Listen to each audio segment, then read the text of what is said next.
And so here's my conversation with AJ. So AJ says he spoke to somebody who was standing in the room with Jamie Foxx. And let me just say, I didn't really co-sign any of this. I don't know what's true and what's false. I'll tell you my concerns in a minute about some of the things he said, which I raised yesterday, but obviously Twitter didn't catch on to that. So he said he was talking to somebody in the room, and he's had a large stroke, and it's bad, and it's affecting his ability to move and see. Okay? Mm-hmm. And I asked, did it have anything to do with speech? He couldn't answer that question. But if it's affecting the occipital cortex and the parietal cortex, that's a massive stroke. It's you a real huge doctor. So that's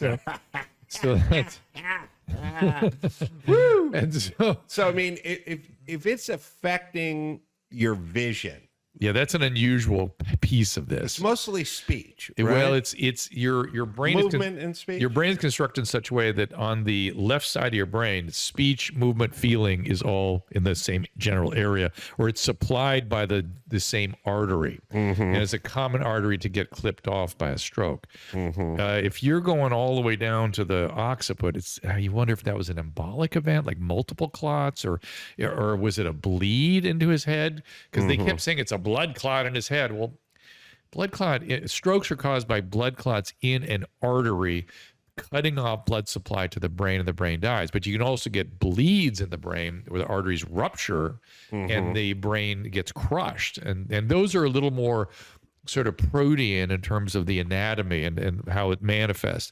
So maybe it was a bleed. Don't know. But he kept saying it was stroke. The guy was saying stroke. And then he emphasized that he is still in a rehab unit, a stroke rehab unit, weeks and weeks and weeks after the injury, which is not what you call a good sign.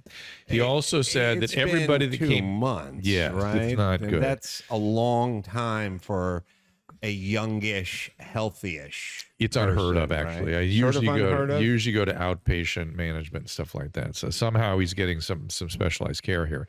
And the other thing AJ pointed out was that everybody that has walked out of his room, even until his present time, says pray for him. You don't say pray for him when they're sort of engaged in some. And my question was, what are you praying for? I mean, you don't get to pray for him to be able to walk again someday. He's not going to be playing the piano. I don't know. So okay, pray for Jamie. So and let me say again, I think Jamie's a brilliant performer. I love that guy. I feel terrible that this happened to him. So the whole that we're even talking about is just awful.